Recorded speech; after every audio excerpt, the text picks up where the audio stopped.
here it is. 2008 Jeep Grand Cherokee. Just purchased this for $1,500.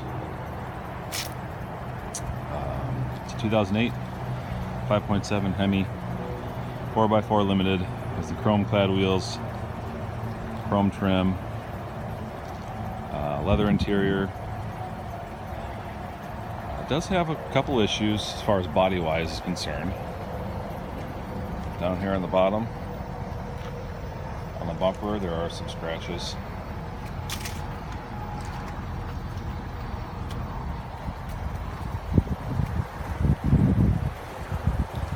It does need a wheel and wax job. There are a couple little marks on the paint that need to be taken care of. The door.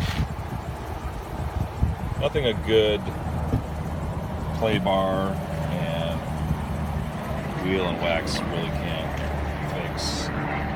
I did my best to clean it up a little bit. The previous owners kind of trashed it. There are a couple little rust spots right here on the inner door panel, passenger side as well as the driver's side. And on the driver's side rear door, the seam on the bottom has a little bit of rust on it. Show you the back seat here. It does have the leather interior as well as the DVD infotainment system overhead. Porthole windows for the rear passenger. The seat backs do recline a little bit. Space back here is limited. It sucks. And again, the interior is trash. It does need to be clean. I haven't touched it yet. Needs a good full detail.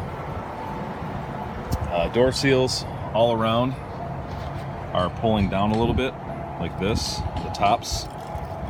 So I will get some glue and reattach all those.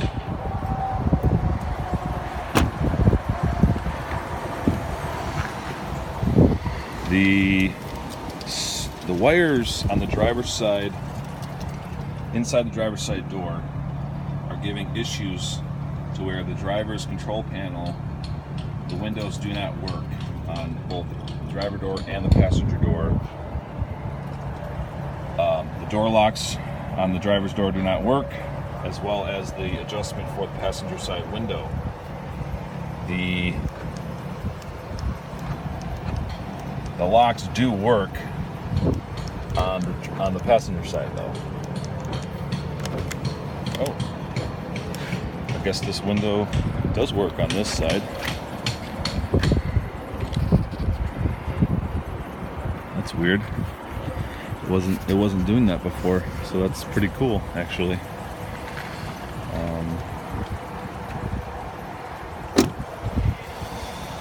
Anyway, this is the passenger side of 20-foot view. It's definitely a 2020 vehicle. Looks good 20 feet away, doing 20 miles an hour.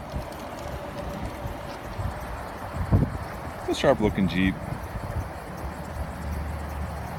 A couple little issues on the front end as well. Dent right here on the front passenger fender. A couple paint chips on the hood there, in the middle, and on the driver's side as well. Front bumper does have a couple little nicks and just, whatever. Headlights are fairly clear. They're a little cloudy. They could use a good mother's mag buff, as well as the marker lights. They're a little dim and just kind of cruddy looking. Grill looks nice. Engine runs beautifully. It does have a coolant leak, which I will show here in a second. So I guess this is a very common problem on the WKs and the XKs. Right there's a T-fitting, two T-fittings that come out of the firewall from the HVAC, the heater for everything. And it's just poor design. They crack, and you have this ridiculous coolant leak that just comes down right on this passenger side, right behind the tire here, where the tube comes down. It leaks off the tube, leaks off the T-fitting, and then follows its way down the tube, and then just leaks on the ground right here. I already ordered the tubes; they'll be in today. I did a quick kind of cleanup on the interior. It was dirty as well. The engine oil was low before I even started the vehicle when I went to look at it, so I had the owner top that off. The overflow tank, because of this leak, was completely dry, so I topped that off before I even started it. Trans fluid, I just checked it, is perfect. It's at the level where it should be hot right now, and color's not too bad on it. What else? So on the way home yesterday, the Jeep went into limp home mode for the transmission. I got a P0700 code on my code reader, and that is something to do with transmission malfunction.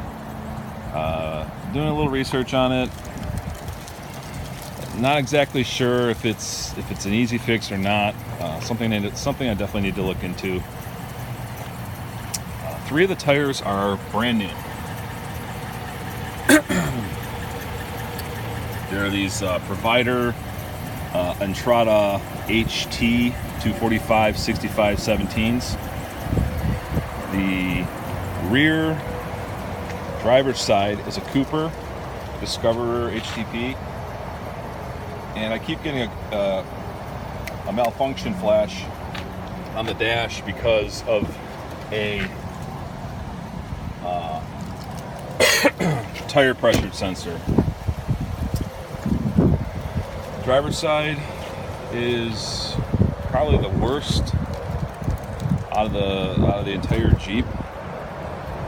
You can probably see it on that rear passenger door. It's a fairly good size whopping of a dent right there, and it has cracked the paint just a little bit there. So I'm kind of looking at options as far as fixing that. There's also a little dent. You can probably see it right there, right in front of the seam on the driver's door by the handle. The roof, the sunroof, had that leaking problem.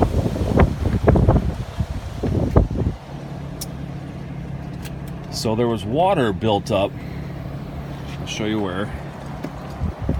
Right here. Right along this entire channel. There was water in here. So I took it for a test drive and I made a turn. All the water sloshed to one side. And I made the other turn and it sloshed back the other way. Talk about annoying. And then when I was on the inside, there was water leaking down this A-pillar. So I guess a very common problem with these Commanders and probably the Grand Cherokees is right inside here. This is on an iPhone. I don't even know if it's focusing or not. But there's a channel that runs right up in this corner. It's a drain that goes one on each side.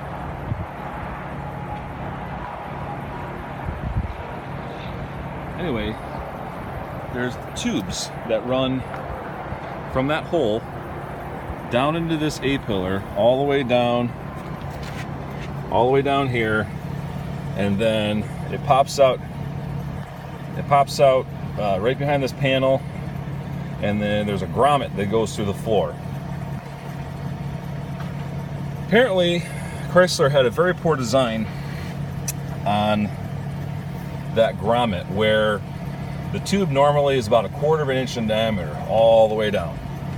Then once it gets to that grommet, they neck it down to like 1/8 of an inch or less. And it's got this weird perforated end on it.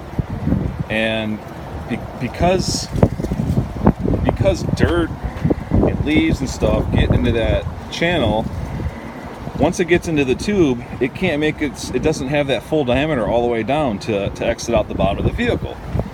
So dirt gets built up in the tube, which in turn backs up the water, which in turn keeps the water up top, and now you have leaking issues inside your beautiful Jeep. Both the driver's floor and the passenger floor carpets they're drying out now, but they were soaked. Kind of a stupid design, if you ask me, but I was able to clean it out yesterday, and things seem to be working now. I'll test it again today. Put some water up there, put my camera on the floor, and see if it's draining out. Back to the interior. Again, it's just really dirty. I need to get some soapy water and some microfibers and just go to town on it. But it does have the common driver's side seat tearing issue, or whatever you want to call it. What else? Let's go back to this door here. Again, same issue on that side. A little bit of rust, and then on this seam right there too. I'm actually looking at tomorrow. I'm going to call a guy and see if I can get a full Jeep. This guy's got a 2006 Jeep. He just wants to sell it for $300, and it has from the pictures it looks like this door is in really good condition, and hopefully the hood's good. I might be able to swap the hood out and a couple other little things. The driver's door handle, common braking issue, so I need to fix that.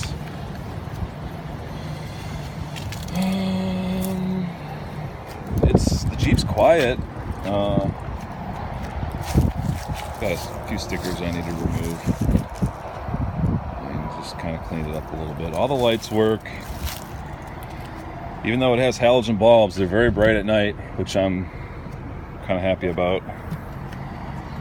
I might do an HID kit in it, but I definitely don't want to spend the money for the OEM style HIDs. It's just too much.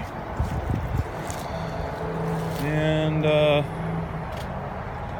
because of that wiring issue in the driver's door, I guess the rear glass option was it would just keep popping open. So the previous owner, I guess he must have popped this panel off and unplugged the harness for it. So I'll have to plug that back in. And these are just the tools I had from going to pick it up, so I didn't get stranded. Of course, went to the car wash, and as I was washing it for like 2 hours, the battery died. So nice guy gave me a jump there. The seats do fold down. Obviously, these are already down for the third row. It does have third row seating in it. It does have the rear HVAC set up in it. So it's got the factory hitch on it. Spare tire is underneath it. It's got some kind of another different tire on it. So I looked them up. Those Entradas, they're about $80 a piece. So I think I might just swap this Cooper out. Maybe throw this on the spare tire, or keep this as my spare. And if that spare is chrome clad, then because I think that's better than the 13-year-old tire that's on it, on the spare right now. These were built 20th week.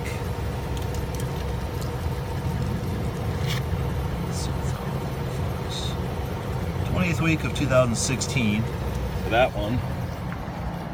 And then the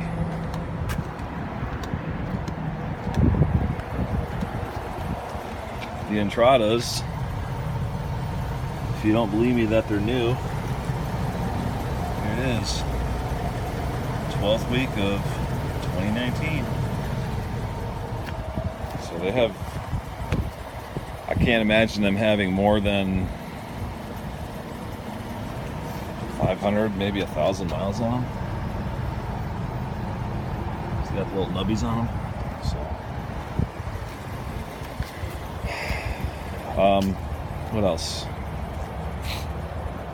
The front end differential does have the clunky noise when you put it into drive and reverse. That is definitely caused by the factory mounts, the 3 different mounts that are holding it on. Very common problem with these Jeeps and even the Jeep Grand Cherokees.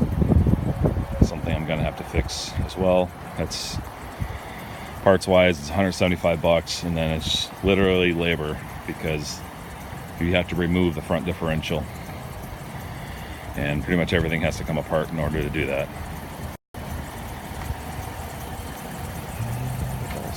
There is a grinding noise somewhere in the drivetrain. I want to say it's wheel bearings, but I'm not entirely sure. Something that I'm going to have diagnosed. I just don't want to. I'd rather pay the diagnostic fee to have a guy go through the entire Jeep, tell me everything that's wrong with it, than just blindly throw money at it. As it stands right now, I'm $1,620 into it with purchase price of the Jeep and title transfer.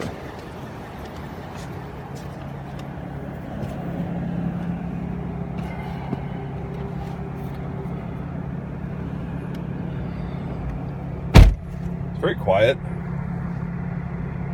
There's really no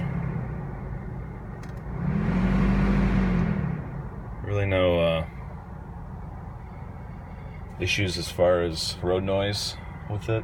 I know I kind of saw on a forum that there was issues with it, but there is the check engine light, spare, there it is, spare low pressure sensor.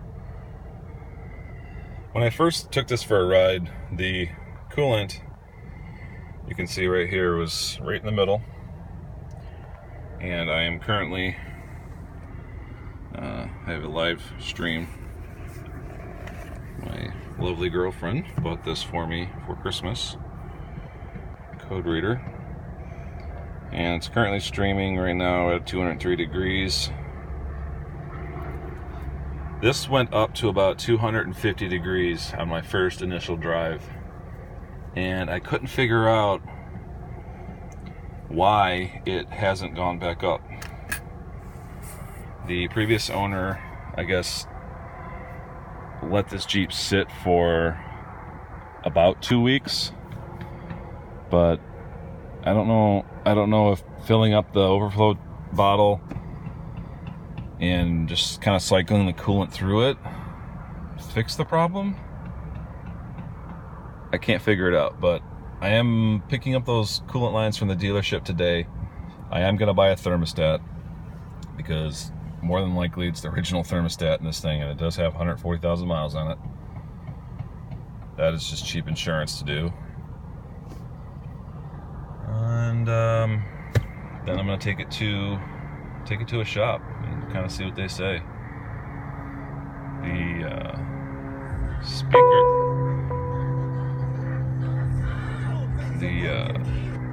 this is just phenomenal as far as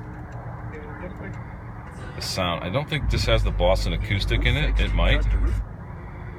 but it doesn't say it on the door panels. I've seen other ones that actually say it right on the door panel on the speaker, but it doesn't say it. We can be patient. And I think there's a minimum donation. A knock-in. CD player. I think it's a 6-disc CD changer in it.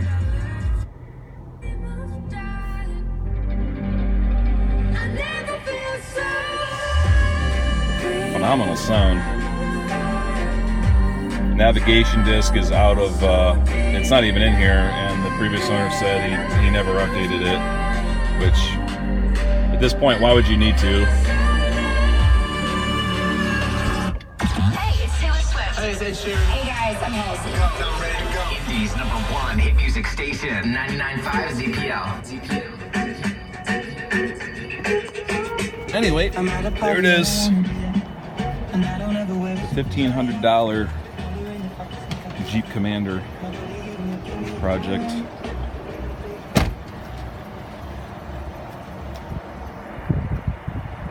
We will see where it takes me.